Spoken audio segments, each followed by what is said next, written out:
Radio BS, c'est de l'actualité.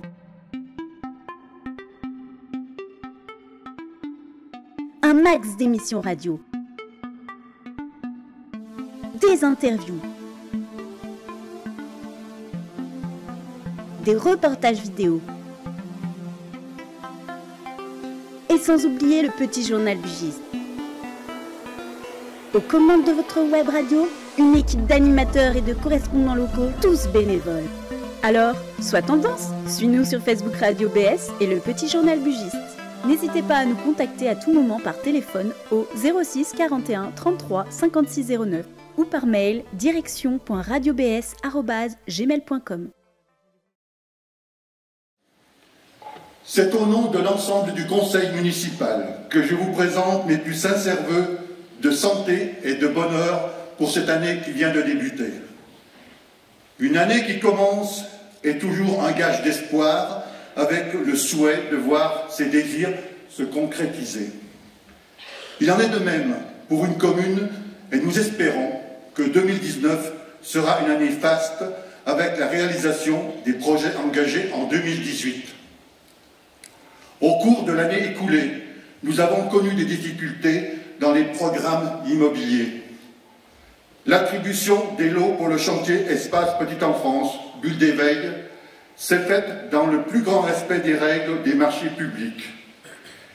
Il nous était impossible de prédire l'avenir et d'imaginer que l'entreprise de maçonnerie retenue rencontrerait des difficultés insurmontables, entraînant de facto son arrêt pour plusieurs mois. Aujourd'hui, la situation a positivement évolué. Une nouvelle entreprise a été retenue et c'est avec une grande satisfaction que je vous annonce que le chantier va reprendre dès la fin du mois. Le projet immobilier, dont la future maison pluridisciplinaire de santé fait partie, portée par la SEMCODA, a connu lui aussi les exigences des architectes des bâtiments de France et la découverte de vestiges ont retardé les travaux. Puis, un changement de direction au sein de la SEMCODA a bloqué le chantier le temps d'un audit interne. Aujourd'hui, le balai des engins a repris. Ce redémarrage est un soulagement pour nous, élus, mais aussi pour les professionnels de santé dont la patience a été mise à rude épreuve, et je tiens une fois de plus à les remercier pour leur confiance. Enfin, que l'attente soit moins pénible, j'ai récemment proposé des solutions alternatives à ceux dont le cabinet était trop exigu ou inadapté. Je remercie également le nouveau directeur, Bernard Perret, pour son efficacité et sa réactivité sur ce dossier depuis fin septembre. En décembre, nouveau coup de semonce, avec l'annonce de la liquidation de la maison Saint-Anthème. J'ai aussitôt contacté le diocèse, propriétaire des lieux, qui m'a assuré que les associations pouvaient dans l'immédiat continuer d'occuper les locaux. Un conseil économique se tiendra prochainement pour prendre certaines mesures et entamer la réflexion sur le devenir de ce bâtiment, présent sur Belay depuis les années 30 et auquel les Belaisans sont très attachés. La mairie est partenaire et non pas gestionnaire, mais a cependant à cœur de trouver une solution pérenne pour garder ce fleuron touristique à Belay. C'est pourquoi nous avons réuni les associations le 19 décembre dernier, dès l'annonce de la liquidation. J'ai annoncé à cette occasion que je ferai tout ce qui est à mon pouvoir pour faciliter le bon fonctionnement des 26 associations logées sur place. L'association Les Amis du Grand Séminaire a dressé un état des lieux et s'est penchée sur les possibilités qui se profilent. Je ne manquerai pas de tenir la population informée des tenants et aboutissants. Outre la problématique des locaux dédiés en partie aux associations, mes premières pensées ont été pour les 19 employés privés brutalement de leur emploi et à leur famille, bien évidemment. Mais tout cela, bien que regrettable, semble dérisoire lorsqu'on pense à ceux que nous avons perdus. en février. C'est notre ami et collègue conseiller municipal, Jackie Guiffray, qui nous a quittés. Son décès accidentel a été un choc pour tous. Je pense également à Nicole Farja, à qui j'ai remis il y a un an la médaille de la ville pour la remercier de son implication. Bénévole active, elle était connue de tous pour son dynamisme et son sourire. Nous avons eu à déplorer également la disparition de Catherine Desbuissons, qui a pris ses fonctions de proviseur du lycée du Bugey en septembre dernier. Elle a malheureusement perdu son combat contre la maladie et laisse le souvenir d'une personne engagée pour son territoire et ses élèves. Belay a aussi vu un de ses héros s'éteindre. Le dernier des résistants, M. Georges Bièche-Charton. Le jeune combattant était devenu un artisan reconnu et estimé, mais aussi un citoyen engagé au sein de la mairie. Il sera pour toujours une figure emblématique de notre ville et dont le nom restera associé aux valeurs de courage et de dignité. Nous venons des moments difficiles, comme vous avez pu le voir tout à l'heure, avec le mouvement des Gilets jaunes à Belay. À Belay comme ailleurs, de simples citoyens ont exprimé leur désarroi et leur inquiétude pour l'avenir. Je les entends, et face à cette morosité et ce manque de confiance en demain, je ne peux que les assurer de notre combat pour faire de Belay une ville où chacun trouve sa place. Comme pour tout conflit, j'envisage la voie du dialogue, ce qui a été fait, et de la concertation. J'ai reçu à cet effet une délégation de Gilets jaunes à plusieurs reprises. Alors qu'en France, le taux de chômage s'élève à plus de 9%, nous avons la satisfaction de constater qu'à Belay, il n'est que de 6,5%. Ce qui, d'après les économistes, correspond carrément à un plein emploi. Une situation qui ne doit rien au hasard. Nous avons la chance de compter sur nos territoires des entreprises innovantes, tant dans le domaine de l'industrie que dans celui des travaux publics ou de l'agroalimentaire. Le dynamisme de ces structures est incarné par le club d'entreprise Bugey Développement, véritable vitrine des savoir-faire locaux. Cette vitrine est représentée par des sociétés bien connues des bugistes, mais aussi par des entités familiales plus discrètes et qui pourtant exportent leur production dans le monde entier, comme les tissages Nicolet. De la matière grise et du dynamisme couplés à une politique économique volontaire ont permis de créer des emplois et de faire du Bugey Sud un territoire qui compte. De nombreuses entreprises recherchent de la main-d'œuvre qualifiée. Et pour répondre à ces besoins, un centre de formation vient d'ouvrir ses portes à Ugiparc, ancien site du Givis. Partenariat fructueux de la communauté de communes Bugey Sud et du Bugey Développement. Ce centre offre une formation sur mesure avec prochainement une formation de monteur-câbleur pour répondre aux demandes les plus urgentes. Les partenariats sont indispensables. Unir ses forces et ses ressources permet de réussir et c'est pourquoi la ville de Belay et le Bugey Sud vont mutualiser de nombreux services. Certains esprits chagrins le déplorent, mais l'ère où chacun œuvrait dans son précaré est révolue. Regroupés, nous sommes plus forts et nous irons plus loin. La fusion des services financiers de la ville et de Bugey Sud dans les mois à venir est un exemple prégnant. Le schéma de mutualisation qui reste à mettre en œuvre sur le territoire contribue au maintien des services publics et avec le président René Vuillereau, nous agissons dans ce sens. Il nous importe désormais de se tourner vers l'avenir, car en travaillant sur des projets d'aujourd'hui, c'est bien au Belay de demain que nous pensons, aux citoyens de demain à qui nous devons léguer une ville agréable à vivre. C'est pourquoi nous menons des projets qui tiennent parfois du numéro d'équilibriste, en gardant toujours à l'esprit chaque euro investi et le rayonnement de la ville. Nous avons des comptes à rendre. Nous avons à cœur aussi, depuis le début de notre mandat, de mener une politique financière prudente et rigoureuse, sans vouloir dresser un tableau précis des mesures prises. Rappelons simplement que l'endettement qui était pour notre ville de 3,4 millions d'euros en 2008 a atteint 1,3 millions d'euros en 2014 et a été ramené à 10,5 millions d'euros dès 2017. Parallèlement, des économies drastiques sur les dépenses ont généré une économie de 720 000 euros. Nous maintenons le cap du redressement des finances conformément aux recommandations de la Chambre régionale des comptes. Et j'en profite pour souligner l'implication de chaque instant et les efforts réalisés par mon équipe, que je remercie, et par l'ensemble des services.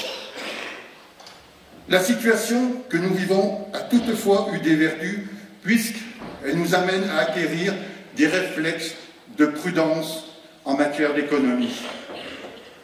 Nous regrettons cependant les freins que cela engage, notamment au niveau de notre patrimoine que nous aimerions pouvoir davantage valoriser et entretenir. Cependant, consciente de l'intérêt architectural, historique, culturel et paysager de Belay, notre collectivité vient d'engager une démarche de classement de la ville en site patrimonial remarquable. Cette action vise à en assurer sa protection, voire au-delà, de l'intégrer dans la promotion de son territoire. Les rigueurs budgétaires ne doivent néanmoins pas empêcher une ville d'avancer et d'offrir une bonne qualité de vie à ses habitants. Parce que investissement prudent n'est pas un oxymore. De nombreuses manifestations ont égayé Belay au cours de ces derniers mois. Avec le printemps des vins du budget, qui met à l'honneur nos viticulteurs et la richesse gastronomique de notre territoire, mais aussi d'événements marquants auxquels les Belaisans, qui sont très attachés, comme la fête du sport, dont c'était la 20e édition. Un bel anniversaire pour une manifestation qui n'a cessé de prendre de l'ampleur alors qu'elle avait débuté modestement et qui restera pour toujours associée à la découverte d'un grand champion en la personne de Christophe Lemaître. Les entretiens de Belay qui ont eu lieu le mois suivant sur un thème particulièrement savoureux, le chocolat. Cette édition a connu un grand succès et a été à l'occasion de mettre à l'honneur nos talents locaux, puisque plusieurs chocolatiers officient sur nos territoires et nous régalent de leur création. Je peux déjà vous dévoiler le thème de la prochaine édition, il s'agira des fruits. Le thème devrait ravir de nombreux visiteurs attendus lors de cette manifestation. En novembre, nous avons commémoré le centenaire de la fin de la Grande Guerre, à travers un programme ambitieux porté par la ville, mais aussi par plusieurs associations culturelles belaisannes. Des expositions, des concerts, un spectacle et des conférences ont enseigné aux plus jeunes l'histoire de leurs aïeuls et rappelé que le sacrifice de toute une génération. Le point d'orgue de ces manifestations a été le défilé en costume et le grand concert qui a suivi. Autre moment émouvant de ces commémorations, le courrier envoyé par un professeur d'histoire belge racontant la libération de la ville de Waregem, en Belgique, bien entendu, par le 133e RI, le 23 octobre 1918. Pour commémorer le 100e anniversaire de la libération, ce professeur a mené un projet pédagogique avec ses élèves afin que les hommes du 133e RI ne soient pas oubliés de la jeunesse de Waregem. J'entends poursuivre le lien qui nous unisse avec cette ville en impulsant des échanges entre les deux communes et pourquoi pas à terme un jumelage. 2019 sera une belle année. Nous aurons la satisfaction de voir le visage de la ville se redresser, se moderniser avec des projets forts enfin concrétisés. Noël 2019 aura une saveur toute particulière, empreinte de fierté, puisque le 24 décembre, le nouvel hôpital et le nouvel EHPAD seront livrés. Les bâtiments esthétiques et fonctionnels offriront d'excellentes conditions d'hébergement aux patients et constitueront des outils de travail exceptionnels pour le personnel médical et administratif. L'obtention de cet hôpital semblait inaccessible il y a encore quelques années, et beaucoup avaient perdu espoir en dépit d'un combat âprement mené. Nous pouvons afficher notre satisfaction de voir notre territoire doté d'un tel établissement. Sa construction en moins de 2 ans est une véritable prouesse technique. Autre projet de taille est la construction rapide de l'école privée Sainte-Anne, qui vient d'ouvrir ses portes après seulement 18 mois de travaux. Un véritable défi auquel la ville de Belay s'est associée, notamment sur le volet financier, avec la vente du terrain, pour offrir un réel choix de scolarisation à tous les parents. Cet établissement, couplé avec l'institution Lamartine, propose désormais une scolarité linéaire, allant de la maternelle à la terminale, en un seul et même lieu. Le tout dans un cadre bucolique, à 2 pas cependant du centre-ville.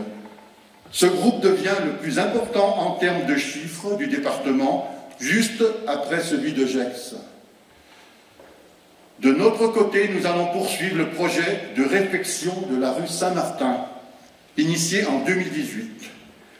Pour la première fois, les riverains et les usagers ont été associés à la réflexion menée par le cabinet d'études. Les réseaux, la chaussée, l'éclairage, la circulation, le stationnement vont être intégralement repensés pour faire de cette artère un endroit plus fonctionnel. Les travaux débuteront d'ici cet été et devraient durer un peu moins d'1 an. Après une année compliquée, nous avons toutes les raisons de nous réjouir. Dynamisme économique, nouveaux bâtiments de services, redressement des finances, centre de formation au service des entreprises et des demandeurs d'emploi. Les voyants sont au vert. Pour autant, malgré ces satisfecits, nous poursuivons nos efforts entrepris dès le début de notre mandat, car nous sommes à votre service. C'est pour vous tous que nous allons travailler d'arrache-pied à rendre la ville plus belle, plus attractive, plus sûre et plus agréable à vivre. Nous avons fait de la sécurité une de nos priorités et nous pouvons compter sur les membres de la police municipale, toujours au plus près de la population, mais aussi sur la gendarmerie, dont je salue l'engagement, la réactivité et l'efficacité dans ses missions quotidiennes. Je me dois également de remercier les services de l'État, toujours à nos côtés. Après le passage en revue des principales actions menées sur la commune, place à la dernière ligne droite de ce mandat, sans démagogie et avec transparence au service des Belaisans. Comme c'est d'usage. J'achèverai mon intervention par des vœux collectifs à tous ceux qui contribuent à faire vivre Belay et notre belle région. Au monde associatif, je souhaite de garder ce dynamisme sans faille. Aux industriels et commerçants de continuer à croire en la force de notre territoire. Aux services de l'État, de la région, du département, de poursuivre leur soutien dans nos projets. À mes collègues élus et au personnel municipal de s'impliquer avec toujours autant d'efficacité et de conviction. Et à vous tous d'avoir confiance en l'avenir. Je vous souhaite une excellente année 2019 en vous remerciant de votre écoute. Bonne soirée à tous.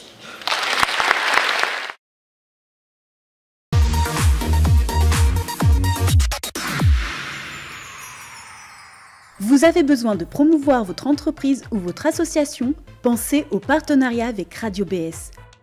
Nous mettons en valeur votre communication, notre professionnalisme à votre service pour vos objectifs publicitaires. Construisons ensemble vos projets de demain. N'hésitez pas à nous contacter à tout moment par téléphone au 06 41 33 56 09 ou par mail direction.radiobs@gmail.com.